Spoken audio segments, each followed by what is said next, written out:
This is Bruce Friedman of Adult Site Broker, and welcome to Adult Site Broker Talk, where every week we interview one of the movers and shakers of the adult industry, and we discuss what's going on in our business. Plus, we give you a tip on buying and selling websites. This week, we'll be talking to Florin of tubeadvertising.eu and Traffic Manager. Adult Site Broker is proud to announce ASB Cash, the first affiliate program for an adult website brokerage. With ASB Cash, you'll have the chance to earn as much as 20% of our broker commission, referring sellers and buyers to us at Adult Site Broker. Check our website at asbcash.com for more details. First of all today, let's cover some of the news going on in our industry. Google is preparing to enforce new policy updates that would prohibit sugar dating platforms from acquiring advertising space. The changes are starting to be enforced tomorrow, with an increase to a full implementation expected within 5 weeks. Services that support sexual arrangements in which one user benefits from another are going to be affected. Sugar dating websites will have their advertising submissions moved from the adult content policy to prohibited content policy. This marks them in the same category as sexually explicit, child abuse, and mail-order bride content. While the majority of the leading sugar dating platforms assert that they categorically do not facilitate prostitution, Google disagrees. Under the new terms, it's banning any adverts that could be interpreted as promoting a sexual act in exchange for compensation. Violations will not result in an immediate suspension. Instead, a warning will be issued at least 7 days prior to any further action being taken. Luxy, a serious dating service for successful singles, has worked to take action against the rise of sugar baby profiles. Because it boasts that most members are significantly wealthy, a number of prospective users have signed up looking for monetary relationships.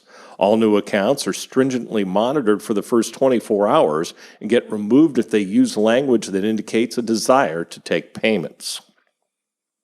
The pretrial hearing in the Mercedes Carrera criminal case concerning multiple child sexual abuse charges against her and her husband, which was supposed to happen last Friday at the Rancho Cucamonga Courthouse in San Bernardino County, California, has been postponed once again, this time only for 2 weeks until February 19th.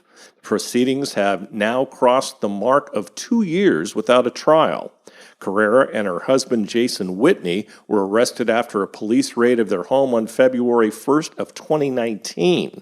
Carrera and Whitney have been in county jail without trial since then, first without bail, and later after they had liquidated their assets and had no source of income due to their incarceration, with bail set at $2 million for each.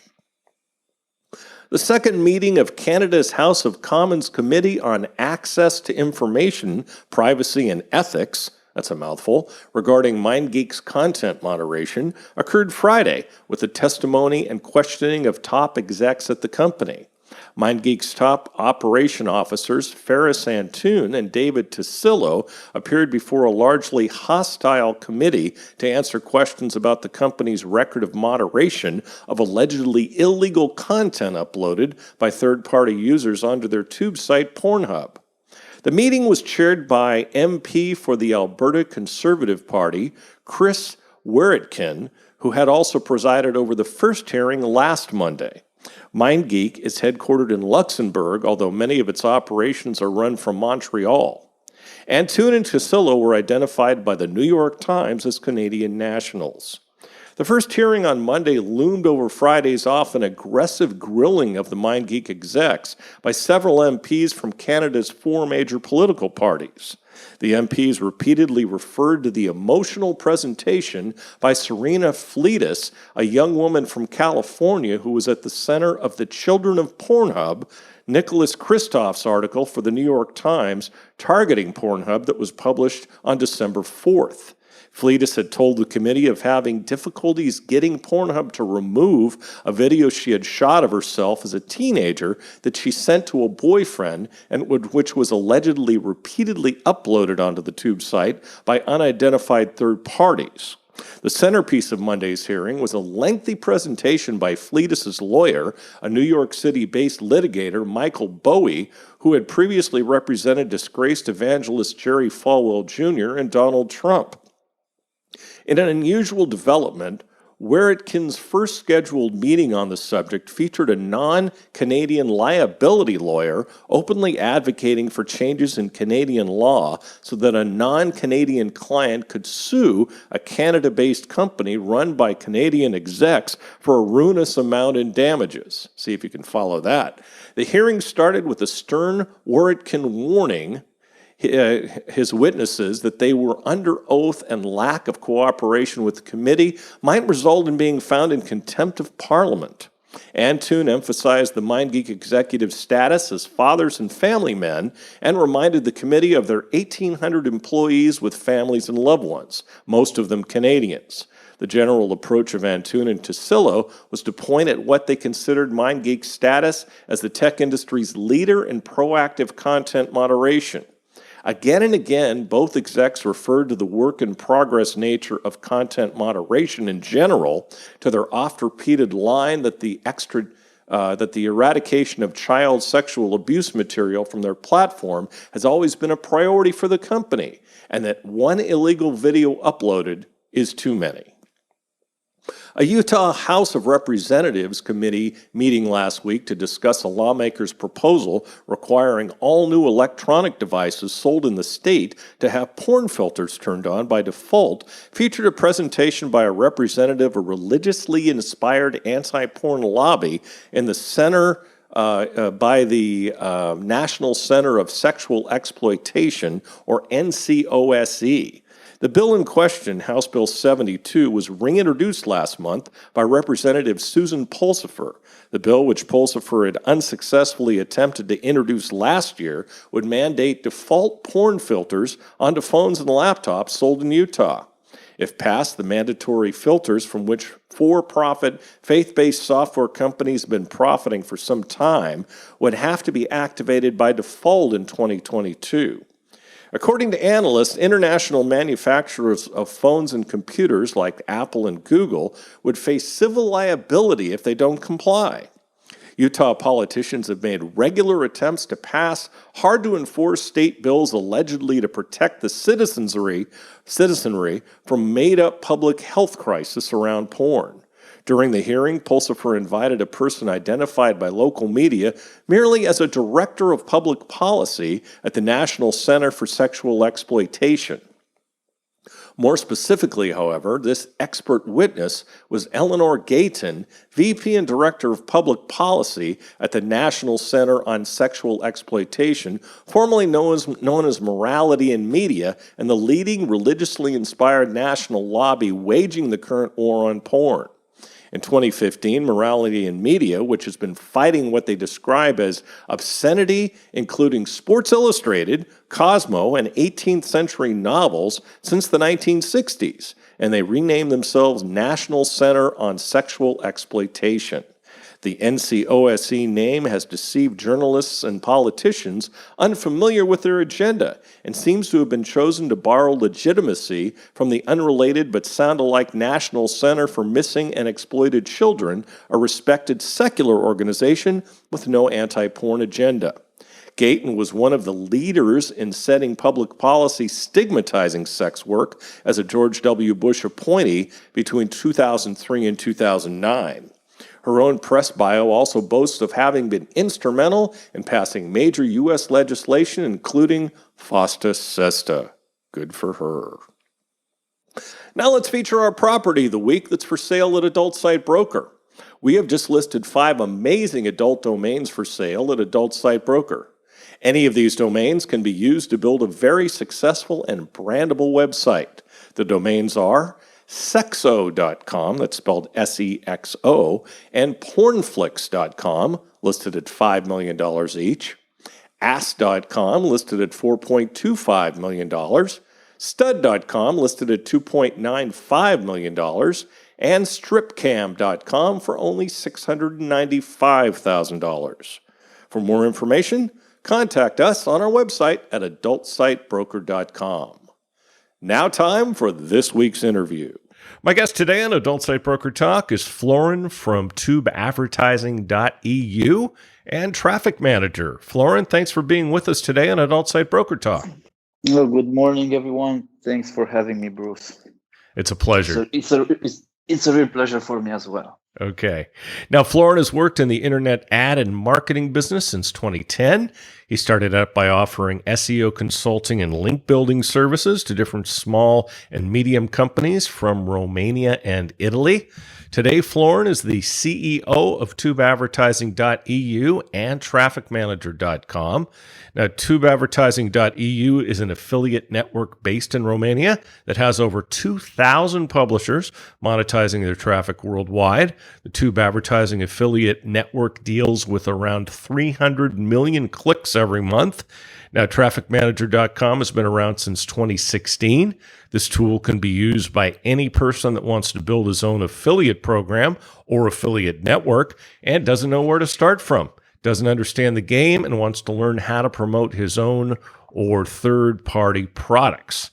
So, Florin, tell me a little bit about yourself and what you did before getting into the affiliate marketing game. It's kind of funny. Before, I mean, if you would ask me 15 years ago, what would you do? What it would be like your dream job? I would never think about this because I was basically working in the construction business. I did that job for I think 6 or 7 years in Italy. And in the meantime, in the last 2 years I spent in Italy, I started to study about affiliate marketing. So this was, let's say, the point that changed my life, but completely. But my first activity was I was a constructor. Hey, there you go. I was building houses, folks. I was building houses. I was working a lot 12 hours a day, really hard physical work.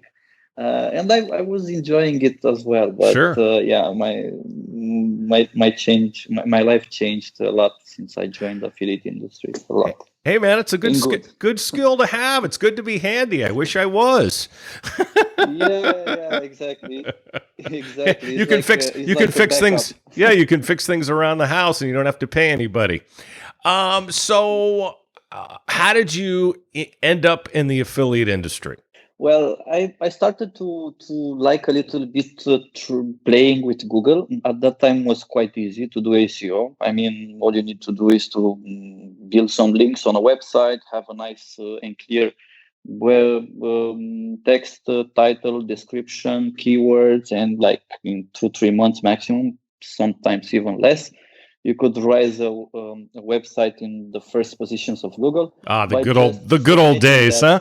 Yeah. I mean, all you need to do is just submit that website to 100 directories, and your website was popping up. Now the game changed completely. I'm still following it, and I remember really nice those days. I wish I had this knowledge 10 years ago, but yeah.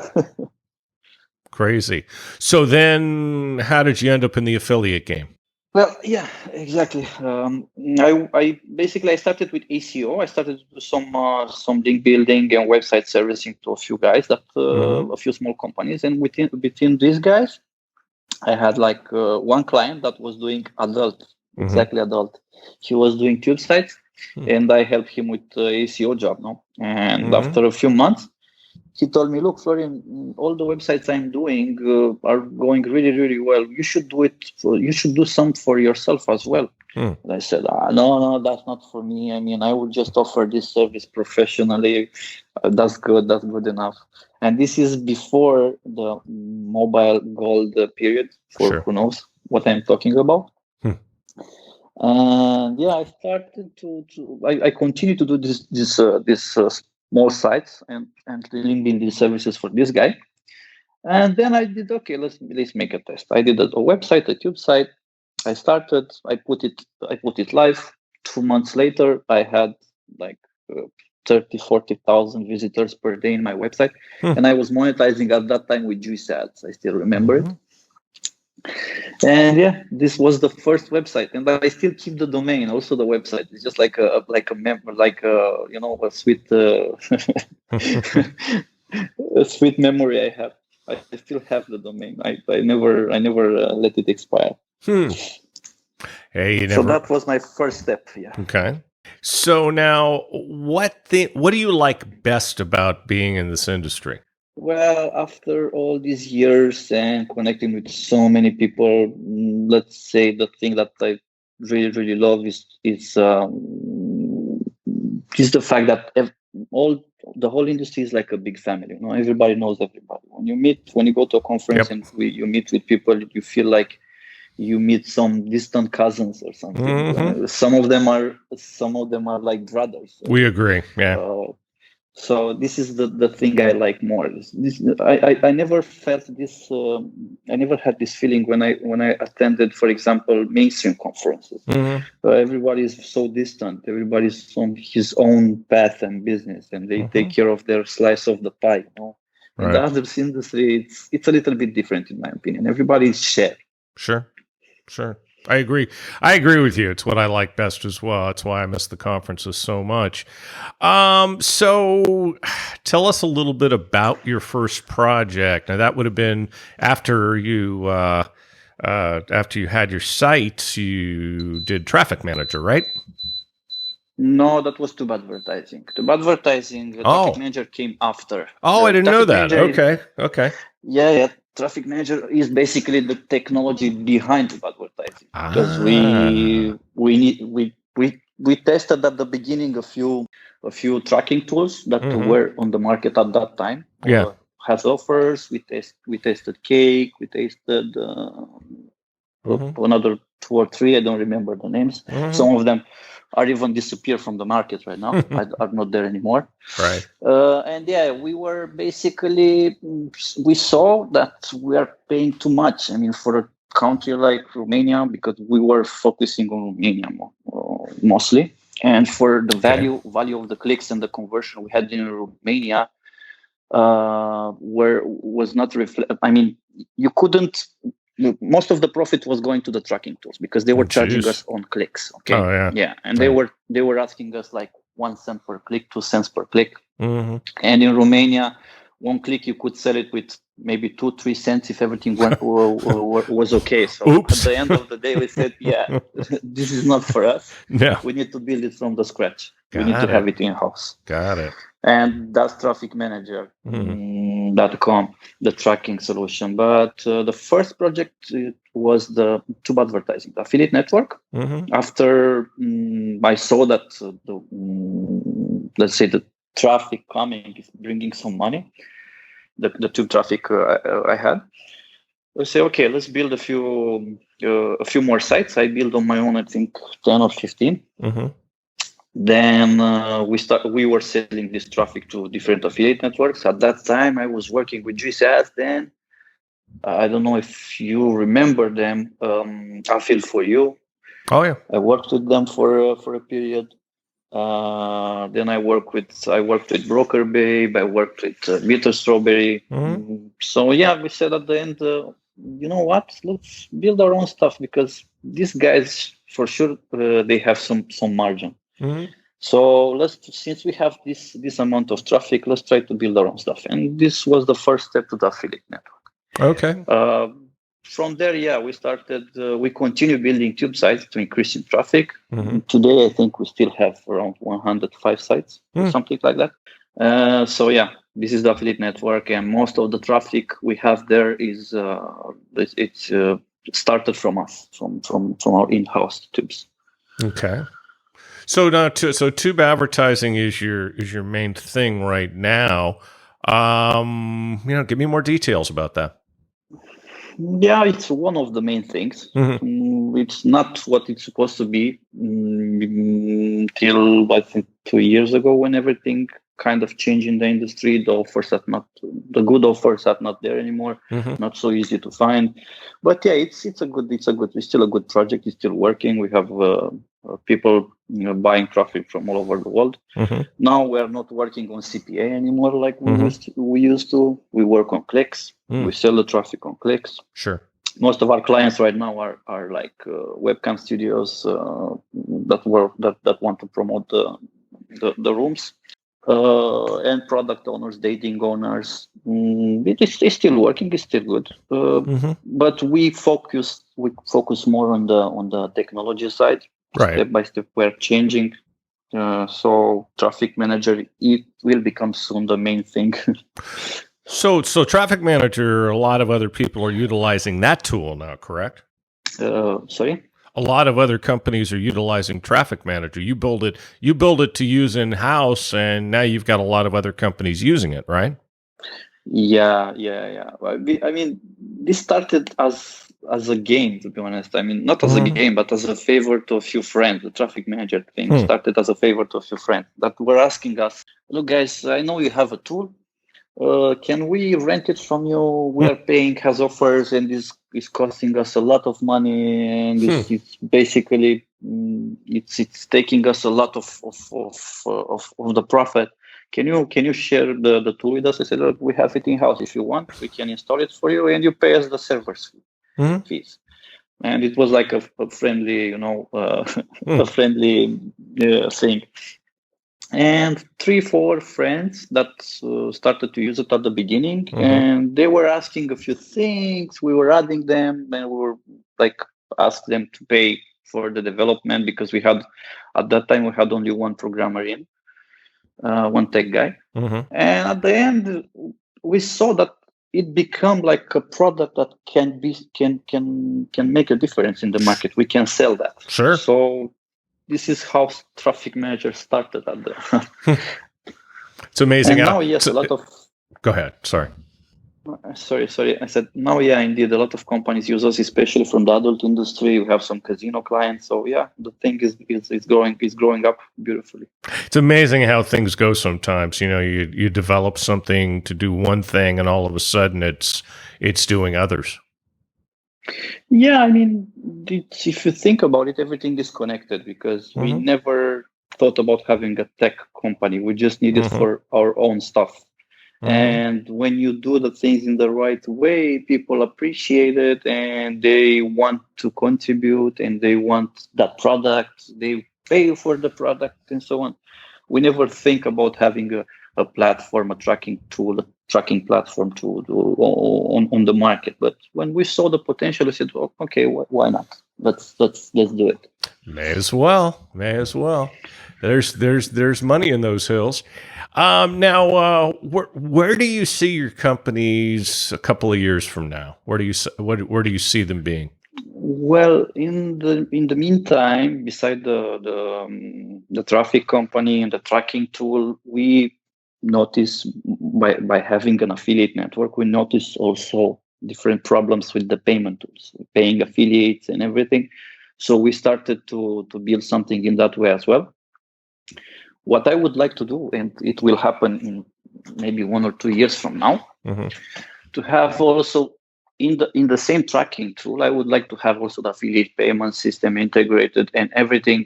I mean, I would like to have one all-in-one product for affiliate marketers, like for companies that wants to grow their business and scale it like quickly. We would like to offer, beside tracking, we would like to offer also payments. We would like to go also a little bit on the NATS market with all the adult companies that are selling their content through NATS. NATS is also very, very expensive, as far as I know. So yeah, in the future, I would like to see this project, especially traffic manager. I see it on a really, really high level. Tracking to one of two. Great idea. Now, what changes would you like to see in the adult industry? I would like to see more people at the events, but more people that usually don't attend these events as a first change, because okay, it's a small world. It's a really small market. It's not that big. It's open for everybody. But what you see at the events, 90% of the people are quite the same. I would like to see more fresh blood. Yes. This is one thing. New products, new ideas. for now, yeah, I see here and there a few nice ideas, but not many put them into action or to bring them on the market. This would be all for now, I guess. Okay. Yeah, a little more originality, maybe. Yeah, more products, a little bit more originality. Exactly. I would like to see.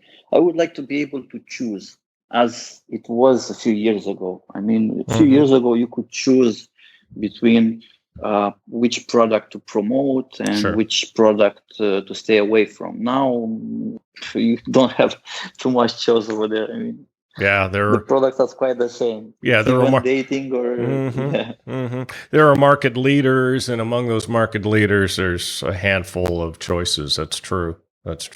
Exactly. And you're right about the shows. I mean, as much as I love seeing our family when we go to the shows, and that's, again, what I love about the industry. Yeah, a few more new faces, new people getting into the industry, more people who want to, who are involved, who are going to become reasonable sized players. That would be nice. Now, Now, are you involved in any other projects at the moment? Yes, since we are doing also some media buying, we have a media buying company. We have also a project that is called Cards for Ads. It's cardsforads.com. Cards for Ads, where Cards for Ads with 4 number. Cardsforads.com. That's basically it's a platform that provides virtual credit cards for media buyers. As you know, Facebook and Google and all the other social media platforms, they are many times blocking a lot of accounts or credit cards while you are running ads. So yeah, we saw a need in the market for this product, a platform that could give you how many virtual credit cards you need. So you can basically change the card whenever you want or whenever Facebook or Google blocks you. Interesting. Blocks it. Yeah, it's a nice project. It's a business to business one. It's a B2B one. We don't work with normal customers. Let's say physical customers. We work only with companies. Sure. And it's kind of related, to the payment industry and affiliate payments. As I was saying before. Is it? Would it be somewhat similar to an e-wallet? Yeah, it's exactly that. It's an e-wallet, basically that you basically load with money, and you can spread the funds through your cards as you wish, manage everything on the platform. That's a great idea. That's a great idea. I might be interested in that, actually. Yeah, I mean, there's business uses for that. There's no two ways about it. So, what advice would you give to Florin 10 years ago, Florin? Florin 10 years ago. 10 years ago. I would tell him study more because study more. Invest in yourself. Give more time to you, dedicate some extra time to yourself in terms of retrieving the physical peace, so mentally peace, and I don't know how to call that in English. Actually, time to yourself. Yeah, I get it. Yeah, time to yourself. It's a bit out of my English vocabulary. Sorry. It's all right, man. It's all right. Yeah, because working. I think in America we call it me time. But that's just slang, man. And us Americans, we've got slang for everything. So don't worry about it. Okay. Basically, I believe that working hard is really important, but take some me time for yourself is very important as well. You're going to be using that now, aren't you? Yeah, exactly. I'm a fast learner, Bruce. I know. This is what I would tell myself. And invest, read a lot of books about marketing, about I don't know, strategies, people that succeed in these industries, about sales. I would read a lot. I would read a lot.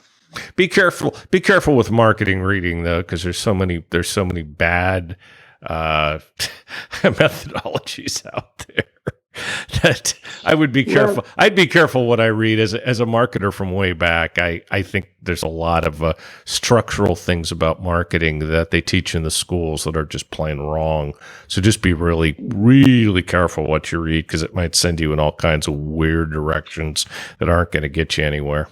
Yeah, I know what you mean. No, what I did when I started reading a bit more about marketing and stuff 5-6 years ago, I started to follow a few people that were kind of aligned with my ideas. But then I started to ask a few friends, basically, that I saw in the industry, they have success. Look, what books would you recommend me? That's I good. don't want to go and read every book in the industry because, as you said, it's a lot of bullshit over there. But you can already take the filters of people that already did it and apply it to your own life. Absolutely. In books and in everything. Yeah, in life. So, that's true. So don't lose time. So optimize it. Exactly. So do you have any recommendations for people who are just getting started in this business? Get well informed about what are you going against to, because it's not easy at all. If you're really committed and really dedicated and you want to do sales, or you want to be a media buyer, or you want to do dating, or maybe you want to do, I don't know, other stuff like e-commerce, doesn't matter. There is a lot of study and effort into it. You need a lot of study and effort into it. I would like just to say that before I started to even touch the ACO and link building 10 years ago, I worked since 2008 to 2010 almost for a few hours a day for a few guys strong in the industry that were using my services. I just asked them, look, guys, I would like to learn. Can I do it as a volunteer for a few hours a day, because I have a work, I have a job, I cannot do it 8 hours a day. And I did it almost for free for 2 years before I started to put it in practice and make some money out of it. So smart. If you start now, choose really, really well your niche and study it. And be prepared, because you will be broke, and you will raise, and you maybe will be broke again. You can never know it, but be prepared to risk. Because nothing comes for free, my friend. Isn't that the truth in any business? Now, any thoughts about the current worldwide situation with the pandemic and how it impacts our industry? Well, everybody get that vaccine. Come on, guys! It's hell yes. We all need to have it. I see a lot of stupid stuff around. Don't get it; it will get you killed. It will put a microchip inside you. Whatever. Oh my God! Yes, this is for stupid people. Indeed. Like get vaccinated, get that vaccine, so we can get over it and get back to our normal lives.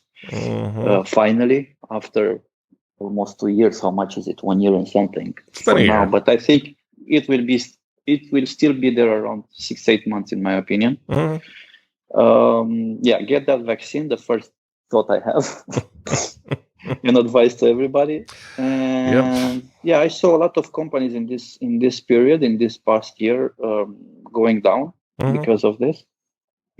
Not sure if it's related to the corona directly. We suffered some loss as well. I can say that everything is working 100% as before, but we are there. We are still working. We are still building. We are getting back there. Just if you are between those companies that are struggling, keep going forward. Fight for your spot in the industry. Never give up. Those would be my. It's almost over. Come on, heads up. Yeah, let's end it, man. Let's end it. Hopefully a few people in America heard that. So, my very intelligent country, not. So obviously with the pandemic, we haven't had the events in the last year. The last one that really happened, I think, was the one in Portugal. I don't think there's in been I Cascais. don't think there's been another physical event since then. What do you miss most about the industry events? But as I said before, I miss a little bit meeting the old cousins and friends, and Yep. that's one. Then I miss feeling that I'm part of an industry, because Mm-hmm. those events kind of confirm you that you are part of this industry, and it's not everything break down. Yeah. Yeah. We see, okay, we are here, we are still here, we are going forward. Yep. I miss the parties, of course. Oh. I really miss the parties. I miss the parties a lot. You're young. Exactly. I get to bed by midnight every night, man. I'm just like, yeah, those parties, those are a thing of the past. I have morning meetings, I'm getting boring in my old age, but hey, what are you going to do? I get to bed at midday, second day. Yes. That's why now. That's why nobody's ever around. Exactly. In this industry, you can. It's rare that you find someone at the booth before midday. Oh my God. Yeah, I know. It's like one thing people ask me advice on events. And I said, number one piece of advice, don't schedule 10 a.m. appointments. Yeah. And the second piece of advice, never drink too much of the first party, because there are 3 days you need to handle. Oh, I tell people don't drink too much, period, because free alcohol is not free. Not only are you going to be a mess the next day, I learned this myself by doing it in early shows, but any business cards you get, you're going to forget what you talked about. If you even have them, if you don't lose them, and you're liable to make an ass out of yourself. So, which I've done that too. And I didn't even do that all the time at the first party. Sometimes I did them in later years. It was just like, oh, this tastes good, So anyway, when I took a liking for single malt, anyway, Spain, oh God, I don't want to forget that one. Anyhow, so what's the first event you plan to attend in 2021? Let's see if it's the same one as me. I would like to just to say one thing about the getting drunk and being a mess of the parties. Sure. I would like just to say something. If you can handle yourself and not exaggerate too much, but just drink the right amount, you are able to do business as normal. Actually, the best businesses I ever made were within the parties. I mean, I met the people that I didn't met them within the day at the event, but I met them at the table. We drink together, we fraternize. Yes. Okay. Yes. And then we basically, the second day, we started to speak about business, and we're way more close than Agreed. I could ever dream of. This is people true. Really important people from the industry. That could be one, but yeah, don't make a mess of yourself. That's really good advice to take. We saw a lot of things going around. Yeah. Oh, we've seen it all, haven't we? Some of it's been in the mirror. So, the first event. Yes. First event. It will be Bucharest Summit for me. Bucharest Summit. It's hosted by Studio 20. Yeah. They took it. I think last year, but because of the Corona situation, they didn't do it. That will be the first event. I can't wait, to be honest. I saw a lot. In the past events we had there's a lot of interesting business, and besides that, the parties are awesome. I think between the best parties I ever attended. I mean, literally. Yeah, I was never in the. I never attended the Moscow conference, and I understood that it's way over Bucharest as parties. Can only I don't imagine. know. I need to attend that, but Bucharest it's a really it's a really good event. That's in June, is it not? I think they put it in June. Yeah, I think at the beginning of June. It's just before. It's just after Prague. I think it's just after Prague. After Prague one. After Prague 1. Yeah. They kind of connected. It's just it's just the second day after. I don't want to be a bummer. I don't want to be the guy that says things aren't going to happen. But I don't think we're going to see events till the fall. Personally, I just don't think there's going to be enough people vaccinated, and I have trouble believing that the municipalities are going to allow events, really events until the fall, real events. Maybe you're right. I don't know, but I'd like to be optimistic in all the cases. So I want to be optimistic too. I want to see Andreas and Walter's show go off in May, and see Andre's show go off in June, and whatever other shows are scheduled for the promoters who are working so hard. Excuse me, but that's tough. That's tough. It's tough, but not impossible. It could happen. It's way more possible than the last year. Oh no! We said last year. Absolutely. We were hoping in autumn to have events, but we were just we're just dreaming. We were dreaming, and let's hope your estimate is a lot closer to mine, my friend. We have to hope. Well, hey, yeah, we do. Florin, I'd like to thank you again for being our guest on Adult Site Broker Talk, and thank you. And I hope we have a chance to do this again really soon. Thank you for having me, and I hope to see you soon at the events, Bruce. I got a hug for you, my friend. Me too. Okay. Thank you for everything. Thank you for your time, and I wish everyone that are listening to us Happy New Year, because we just passed in the New Year, and great 2021. My broker tip today is part 1 on how to buy a site. The first question to ask yourself is, what kind of site would you like to buy? Would you like a tube site, a cam site, a dating site, a membership site, a social media site, or something else? If you want to buy a membership site, what type of site do you want and what niche? There are literally hundreds of niches and many sub-niches. For instance, let's say you want to buy a gay site.